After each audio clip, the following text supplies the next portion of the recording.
Good morning, it's Eric McKenna. I wanted to do a quick, we'll call it a first-person shop tour.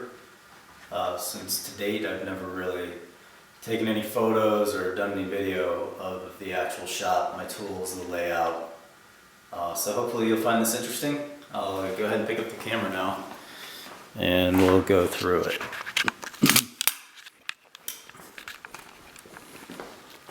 Looking back towards the garage door, the shop is exactly 23 by 23. So I've got a fairly decent amount of space. As with any woodworker, I could always use more, but we'll start the back corner and kind of just work my way around clockwise. I've got a DeWalt 735 planer sitting on a shop-made cart. So I typically would just open the garage door and shoot the dust out, even though I do have a dust collector.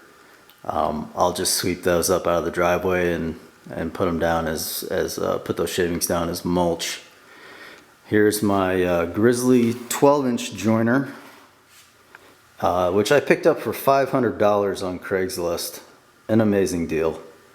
And I put in a set of posi knives, so knife replacement is a breeze, and I buy double-edged replacement knives. Someday I'd love to get a bird head for that. Here's some of my wood storage. I keep the rest in the basement. More of my freshly sawn stock you've seen on previous blog posts. Some of the logs that I've cut, but those are old growth redwood. I've got a couple of oak beams that I got from a friend, Ben Mann, very generous. Some alder, various oak scraps from other projects, a little bit of cherry, a little bit of heart pine, some sheet goods. So this whole wall is kind of just dedicated to stand-up wood storage, and I've really never had an issue. Sheet goods, probably not the best way to store those, but I rarely use them, mostly for jigs and shop furniture and things like that. That piece of wood is a column or a riser or a support for one of the steam bent lamps, and you can see a bunch more about those lamps on my website. Here's my kiln, which I use to dry chair parts. I won't go into the details here, but essentially it super dries the wood, so when I insert a super dry tenon into a mortise that is at a natural moisture content, the tenon will swell and lock itself in. It's a pretty traditional methodology.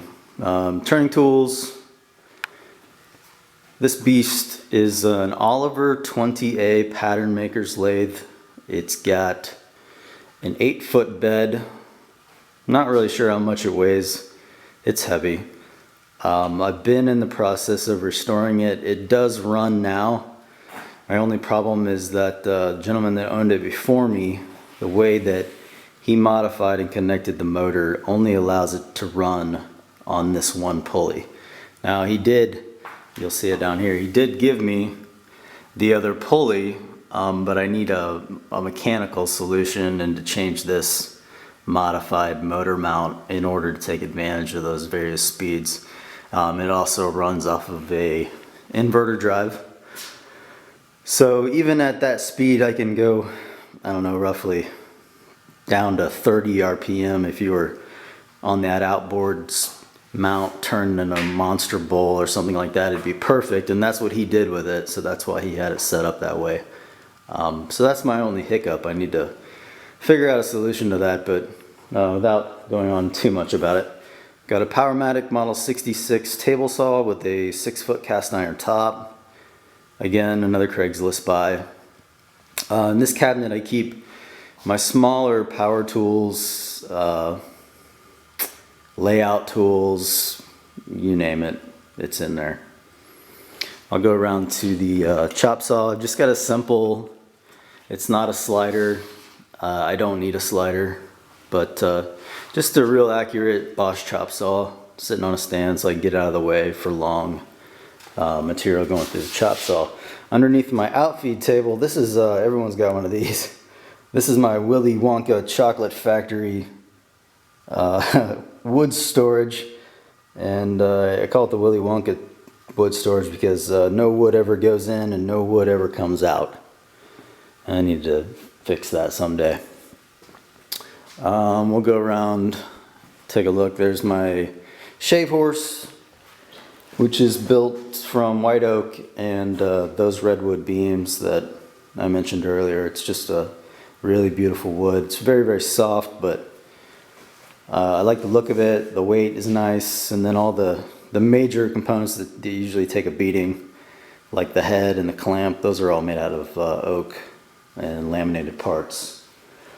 Over here is my second lathe. A friend of mine bought this lathe in South Carolina and did a pretty decent job stripping it down, repainting it. You can see here, it's an F.S. Perkins lathe built in Lowell, Massachusetts. I've never really been able to find one exactly like it. I've looked all over oldwoodworkingmachines.com, etc.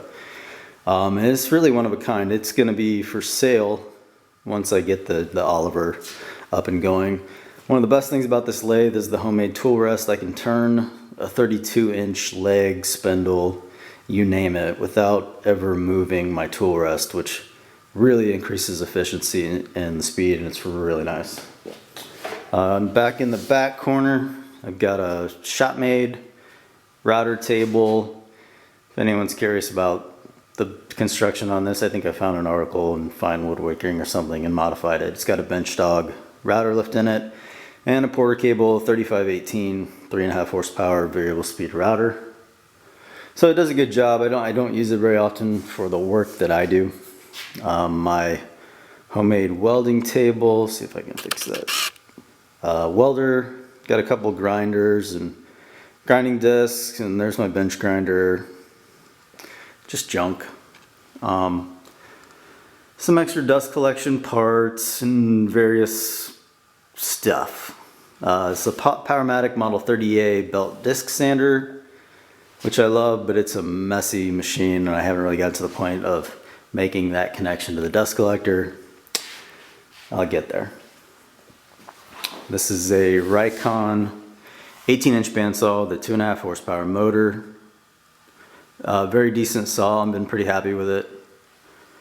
I'll get to the dust collector in a minute. I've got a Tormek sharpening system, which I use primarily for turning tools. I'm big on diamond stones and water stones for my bench chisels and plane irons.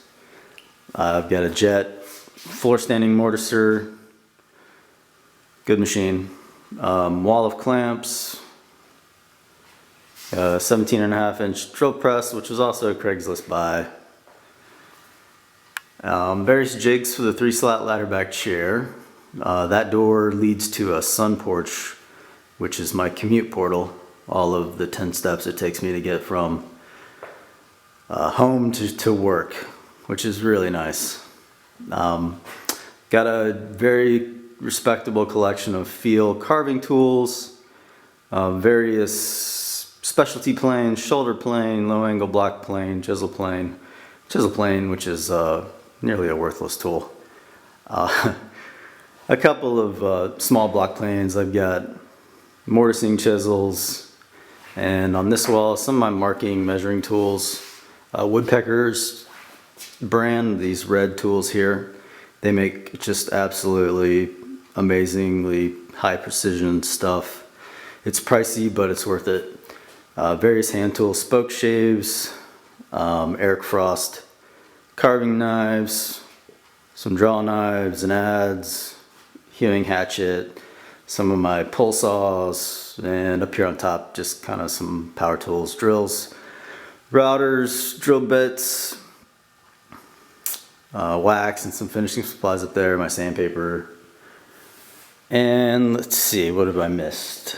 I think I showed you the bench, which I built quite a number of years ago. Has a twin screw front vise, a Veritas, and it's pretty good. This is a Emmert knockoff pattern maker's vise, which I absolutely love. It holds pieces of any shape or size and any orientation that you want. It spins, it angles up and down, and it's got some incredible clamping force. I've got a set of, now I can't even remember the name of those things, but just iron hold downs. Just slap those through those dog holes and pound them in, and it holds it like nobody's business. I've got a kind of a custom 6-drawer built-in thing here. There's 3 drawers on this side, 3 drawers on the other side, and I've got all kinds of junk in there as well. Let's see. And the dust collector. So this is, some of you are probably familiar with this. It's a shop, excuse me, it's a Clearview Cyclone, 5 horsepower. Very, very powerful. I'm very happy with it.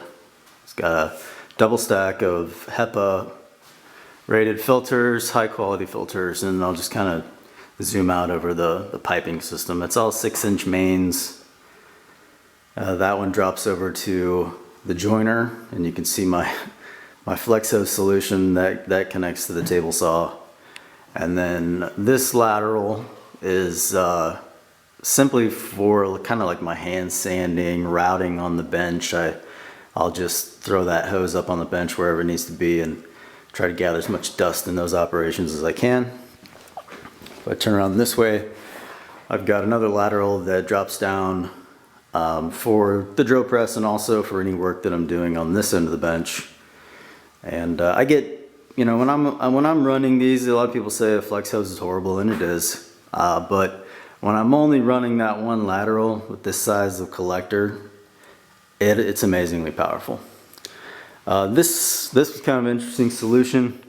I've got about 22 and a half degree fittings in this loop-de-loop, which allowed me to connect the bandsaw where it sits. So that was my solution, to reduce the sharp bends as much as I could. It cost me a lot of money to buy all those fittings, but again, I get great suction, not only at the bandsaw, but here, kind of future collection for the sander. So we'll see how that works out. And if I continue down, you also see this drop, which goes right over the table saw blade. My challenge in all of this, getting any dust collection on this side of the shop, is obviously the garage door. I leave the door open, and in order to do so, it's kind of tricky. So everything clears, but I have a real hard time getting anything down to the ground past these points that you see here. So that's pretty much the shop. Thanks for watching.